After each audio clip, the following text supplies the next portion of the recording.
Thank you for joining me. I'm Patrick Schmitt, and welcome to day 5 of my 7 days of Prosecco.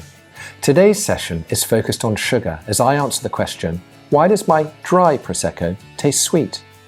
Now, if you're a regular sparkling wine drinker, you may well be familiar with the term brut on bottles of fizz, above all champagne. Well, brut is a French word meaning raw, and it's a term employed to warn the drinker that the wine is raw because it contains very little sugar. It's a word that can be used on all sparkling wines, and for those made in Europe, protected by a law which sets limits on the amount of sugar you can use if you choose this term. Now, that number for brut is 12 grams of sugar per litre of wine. To put that in perspective, cola contains around 100 grams per litre. That's almost 10 times the quantity found in a bottle of brut sparkling. So don't worry, we're not talking about anything saccharine, or as a result, particularly calorific either. Now, if you've clocked the word brut, you may also have come across the much rarer term extra brut, which means that the fizz is that bit more brut. And by that, I mean that it has even less sugar, to be exact, 6 grams per litre or lower.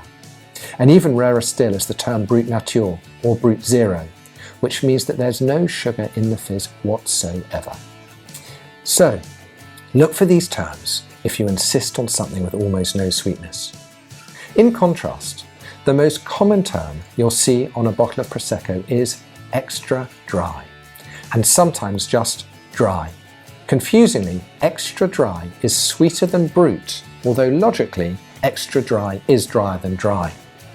From my extensive tastings of Prosecco, I tend to find that extra dry is the sweet spot for this drink. It covers a range of sugar levels from 12 to 17 grams per litre, which provides a good foil to the fresh apple fruit of Prosecco. This amount doesn't mean that the fizz tastes sweet, but soft. And without that level of sugar, because of the naturally high levels of acidity in Prosecco, it can seem a touch firm, depending, however, on the ripeness of the base wine. Once you get up to dry styles of Prosecco, when the sugar content is over 17 grams per litre, depending on your sensitivity, you can detect a sweetness in the drink, which is why your dry Prosecco does indeed taste sweet. Further up the scale is demi-sec, and at the top, marking the sweetest in sparkling wine terminology, is doux. Although neither of these saccharine styles are ones that Prosecco producers tend to make. But back to that extra dry or dry bottle of Prosecco, please don't think that I'm talking about a notably sweet drink. Either of these fizz styles have less sugar in them than, for example, a blush style of rosé, such as Blossom Hill, which has around 25 grams per litre of sugar, and significantly less than a sparkling Moscato, such as Barefoot, with around 65 grams per litre of sugar.